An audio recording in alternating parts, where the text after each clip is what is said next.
make it up the rungs and replace one of them.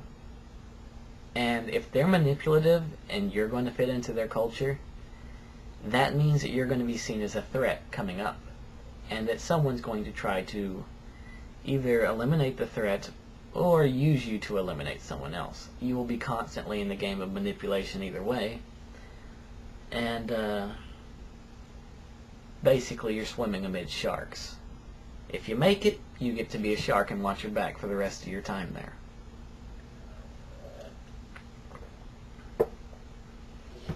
Leadership, on the other hand, has a tendency to have people watch their backs for them. Not even out of self-interest. Oh Lord, hey. And this is not even touching the moral issues with the manipulation, alright? Moving on again. Relationships. He went on something about trolls and relationships. Have you looked at the furry fandom? There is a reason that they do have the drama stereotype.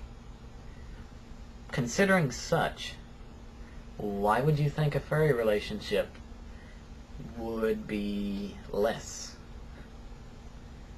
You've got direct manipulation versus illogical drama.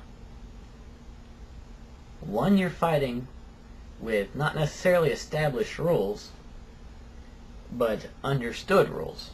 The other, you're flying by the seat of your pants wondering what the fuck is going on and just trying to stay afloat.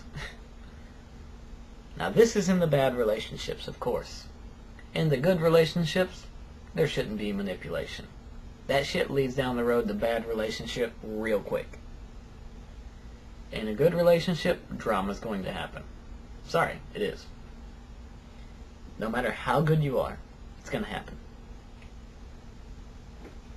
Moving on again. Activism specifically. Everyone stands up for what they believe in to a greater or lesser degree. To say trolling is more for this just because they have a tendency to be more vocal, because they can't get their laughs without trolling some group or another, which choosing someone that they're against makes it a little easier for them, and easier on their conscience if they're one of those trolls with a heart. Yeah. But, to say that Activism is specifically more important for that trolls than anyone else? Not really. You can look at any group out there, they're openly activist.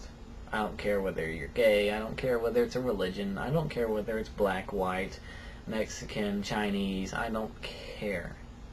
Subcultures all have a good amount of activism in it. And to cap this off, one final thing about the growing E thing. We try. We do. We try to get our word out there, and hopefully we've touched people's lives in a good way and made them think. I do want to throw a little bit of a distinction out there on making them think, though. The way that it should happen, not necessarily does, hardly ever, but the way that it should happen is you should have two sides of a conversation, openly and honestly discuss things. Go back and forth, present their views, what have you, and have a third person make up their mind freely. Unfortunately, what tends to happen is one side or the other tends to try to coerce the third person. And in doing so, can completely destroy the value of discussion completely. So, to summarize, trolls, furries, goths, emos, Christian, Muslim, black, white, we're all groups. We'd like to all believe that we are heads and shoulders above the other one, but though some of us are, fact is, all in all, we're pretty close.